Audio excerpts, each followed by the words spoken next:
പാർലമെന്റിനകത്തും പുറത്തുമുള്ള advocate Joyce ജോർജിന്റെ മികച്ച പ്രകടനമാണ് ഇടുക്കി പാർലമെന്റ് മണ്ഡലത്തിൽ LDFന്റെ തുറുപ്പുചീട്ട്. MP എന്ന നിലയിൽ ജോയ്സ് ജോർജിന്റെ 5 വർഷവും ഡീൻ കുര്യാക്കോസിന്റെ 5 വർഷവും തമ്മിലുള്ള താരതമ്യമാണ് LDF പ്രധാന പ്രചരണ വിഷയമാക്കി മാറ്റുന്നത്. 2014 ജൂലൈ 22-നാണ് ജോയ്സ് ജോർജിന്റെ പാർലമെന്റിലെ ആദ്യ പ്രസംഗം.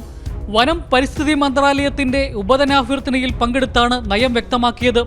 ഗാഡ്ഗിൽ റിപ്പോർട്ട് പരിസ്ഥിതി സംരക്ഷണത്തിന്റെ മറവിൽ ജനിച്ചു വീണ മണ്ണിൽ നിന്ന് അന്യവൽക്കരിക്കാനുള്ള നീക്കമാണ് എന്ന് അദ്ദേഹം പാർലമെന്റിൽ പറഞ്ഞു.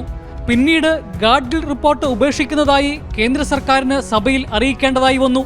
2014-19 കാലയളവിൽ ഏറ്റവും കൂടുതൽ ചർച്ചയിൽ പങ്കെടുത്ത് സംസാരിച്ച രാജ്യത്തെ 18 MPമാരിൽ ഒരാളാണ് അഡ്വക്കേറ്റ് ജോയ്സ് ജോർജ്.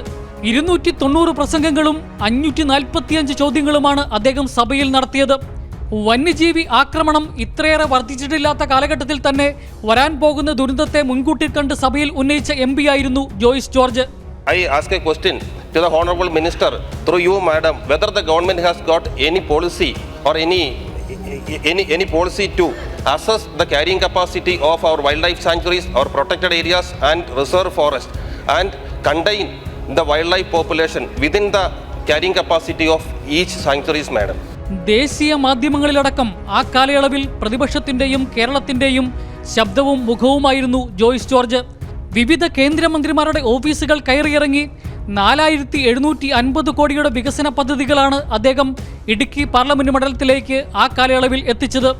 ഈ നേട്ടങ്ങൾ എണ്ണി ഇടതുപക്ഷം മുന്നോട്ട് വയ്ക്കുമ്പോൾ MP ഫണ്ടായി കഴിഞ്ഞ ടൈമിൽ കിട്ടിയ 17 കോടി രൂപയിൽ 4.5 കോടിയോളം രൂപ ലാപ്സാക്കി കളഞ്ഞ MP-യാണ് നിലവിലുള്ളത് എന്നുള്ളത് UDF-നെ പ്രതിസന്ധിയിലാക്കുന്നു. കൈരളി ന്യൂസ്, ഇടുക്കി.